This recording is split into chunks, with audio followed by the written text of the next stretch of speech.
Welcome to the Hawley Area Community Show. I'm your host, Jody, and I'm here today at the Hawley Community Center at the Health Fair sponsored by the Hawley Community Club.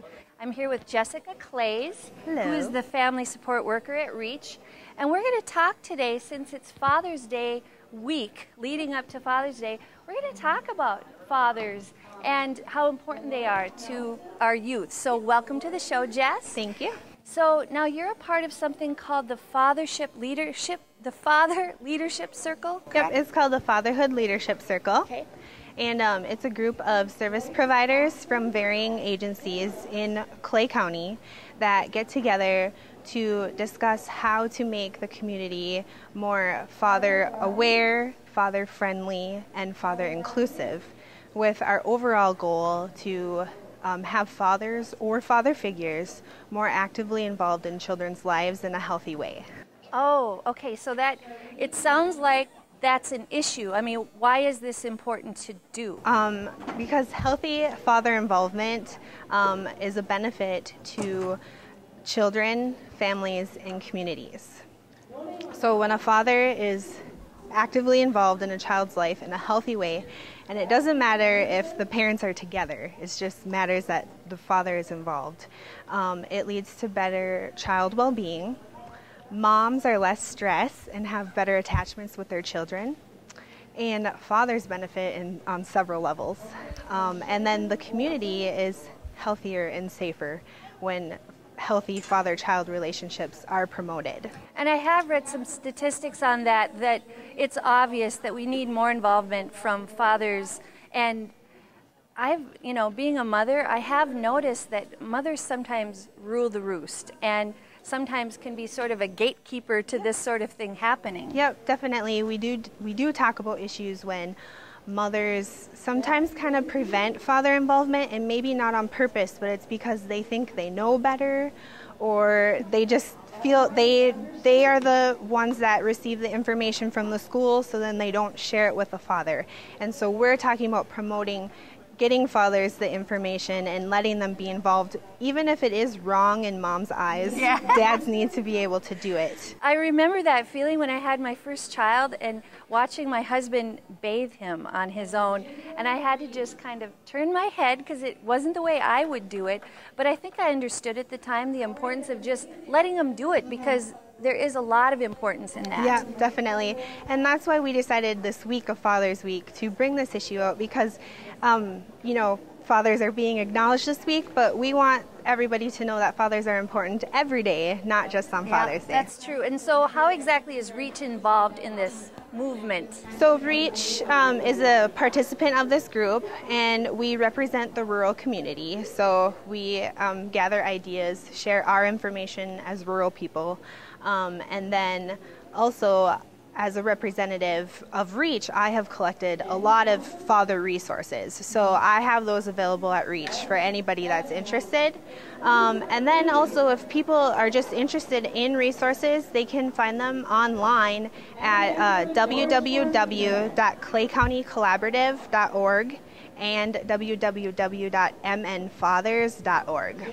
Wonderful. And I was on one of those sites, and there is some great information there. Great. I know even in our office, we're looking around at our literature, and when it comes to kids, a lot of it is geared toward the mother, assuming that the mother will be the referral source and the one that brings the child in for services. So we're really taking a look at that, and that's our mission, is to help others in other agencies do that as well. Yep. So thank you so much. We're going to be taking a little break here and talking to a local community father. There are many, yes, but this one came to mind because I think he has some insight on what it's like being a father and the importance of it. So thanks again, Jess. Thank you. And we'll take a quick break. And we're back with Brian Anderson, a local Hawley man who lives on, what street do you live on? Meadow Lane. Meadow Lane, Hawley, Minnesota, and he has 3 children. And since it's Father's Week and Father's Day coming up, we thought we'd talk to Brian about his experiences being a father. So first of all, what was it like to become a father?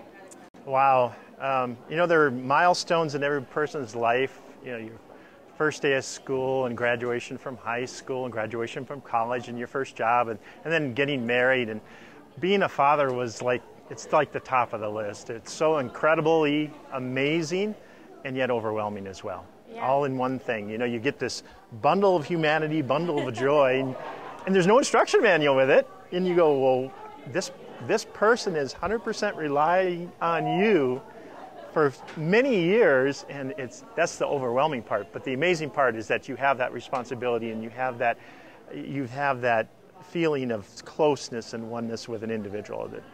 It's unbelievable. And your first individual, your first bundle, recently graduated too from Yes. high school, and Yes. that bundle is turning out nicely as the valedictorian of the class. So, yeah, you've done well so far, I guess you could say. Well, I think, you know, and people congratulated us at graduation. I'm going, well, that was our first one. We kind of let her do whatever she wanted to do. She turned out okay. Yeah. But hopefully there was some guidance and some teaching and so forth that Lonnie and I provided to her that will serve her well going forward. Yeah. So, speaking of memories, that was one of them, I'm sure. But what's one of your favorite memories of being a father? Well, we mentioned Gabby, but we have two other children, and they actually came to us when they were 6 and 8 years old. So the memory there was being a father again, but in different circumstances. Having children that have already had some parenting coming to you and then trying to adjust to that. I can't imagine. I mean, that must have been such a different experience. Definitely different, and again, something that didn't come with an instruction manual. Yeah. But we were very appreciative of all the help that we got in guidance for counseling services and those types of things for the children, but also for us. Because it was definitely a situation that we weren't experienced at. We had done some fostering of children, but to have them then become part of our family in a permanent setting, definitely we needed some help. I remember when they first came to your family, and I used to get overwhelmed in church if I would look at your family, because I just was so humbled by their story and how they came to you. So that sounds very memorable.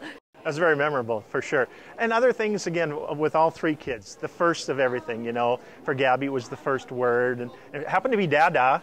You know, I play that card every once in a while. Right guy. Yeah. First word was Yeah, Dada. you know, and Mom, of course, wanted Mama, but Yeah, you know, first word well. out of her mouth was Dada, which is good. Yeah. You know, first steps and first day at school and you know, graduation and all that, and we're experiencing those with the other kids as well. So it's not just Gabby, but every day seems to be a new memory. Yeah, and so you have kids of somewhat different age levels. What are some of the activities that you enjoy sharing with the kids? Yep, you know, again, we try to support the activities that they're interested in. So I'll pick on Weston first. He loves to hunt and fish, which I happen to love to do too. Oh, so you've always liked that. Okay. Yeah, so we happen to do a lot of that in the summertime and in the fall time with the hunting.